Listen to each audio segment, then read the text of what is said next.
In the previous video, we talked about how organizations are structured, the reporting relationship, who reports to whom. Let's talk about some more concepts that we can use to describe organizations. One thing is chain of command. You probably recognize this from military references. Chain of command simply says who reports to whom. Now there's the concept of unity of command.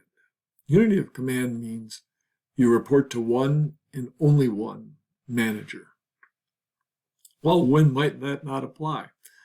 Well, I've had a lot of students who work in restaurants and they have two owners and they might give conflicting information. I gave the example of a matrix organization in the last talk. There you have two different managers potentially giving you conflicting information. So not every organization has unity of command. Span of control is another way to talk about organizations. Span of control simply means how many people report to a manager. It doesn't mean that you have so much budget. It doesn't mean that you have so much territory. It simply means how many people you manage. Your span of control might be narrow, meaning you have few people that report to a manager. Or it could be very wide, you have a large number of people that report to a manager. Well, when would you use a narrow versus wide? You might use and how many people should report to a manager? Well, the answer is it really depends on the type of the job. Let's suppose you are managing a call center. In a call center, you have people that do the same thing every day, and everybody does the same job, right? They read from a script, they call people, and they read a script. That's it. Well, that's probably relatively easy to manage. Everybody's doing the same sort of work. You might have a wide span of control. But let's suppose you're doing some research or developing new products. Then you have very different kinds of things, and you have to shift your attention a lot. Then you might want a narrow span of control, fewer people to manage, because you have to get more involved. Another concept is delegation. This is empowering your staff. People tend to get confused with this, with just assigning work to people. If I assign you to the job of working on the cash register, that's not delegation. Delegation is when I take the responsibility of a manager and I give it to a subordinate. I'm giving up my authority or giving my authority to somebody else.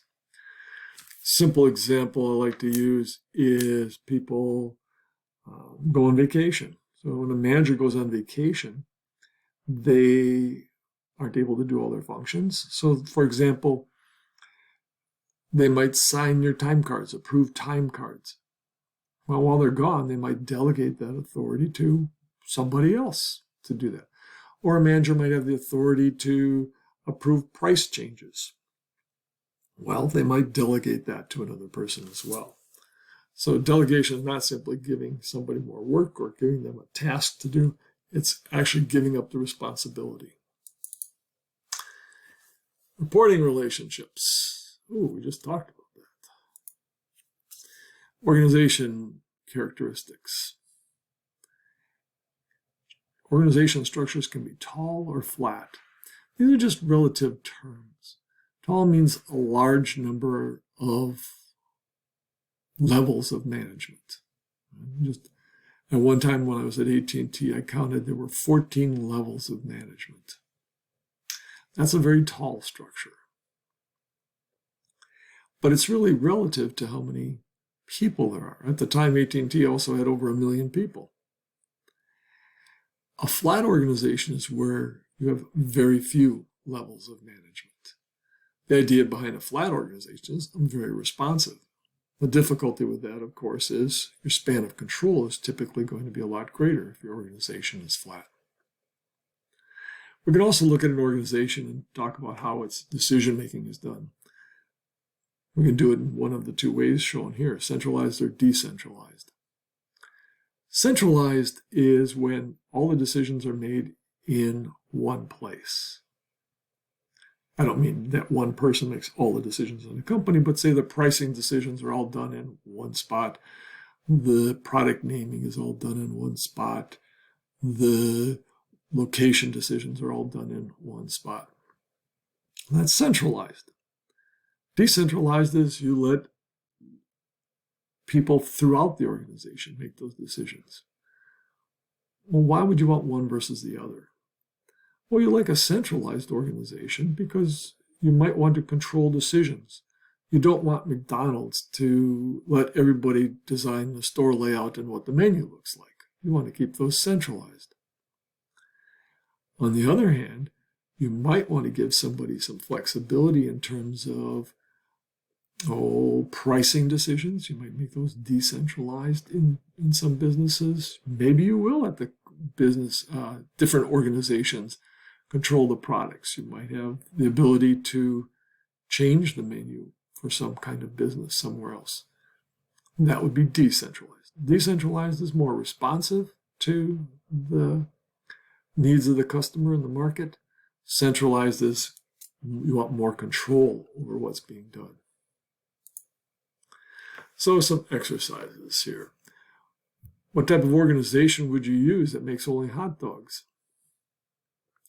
Probably functional. If that's all you do, you want to be low cost and crank out those hot dogs. The next one is kind of obvious. Right? You make many different types of products. You probably want a product organization. If you create new technologies, you probably want a divisional structure that wraps around the different types of technologies. So browsing versus streaming versus maps versus other things. McDonald's sells food worldwide. They happen to have a geographic structure.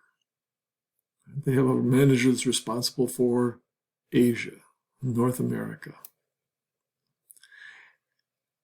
And what they're trying to do is be responsive to the needs, in cases of product or technology, to their customer, to be responsive. Or in the case of hot dogs, simply be low cost. All right, so I hope that helps you a little bit in terms of understanding why organizations are structured the way they are. Oh, one last thing. When companies get in trouble and they bring in a new CEO, one of the first things a CEO often does is look at their organization structure. If my business is not being responsive to the market, I as the CEO might change to a product structure or a customer structure. If my business has problems because our costs are too high, I would switch my organization structure to a functional organization. This is something that's fairly common that CEOs might do when they face issues and need to address concerns that the business might have. All right.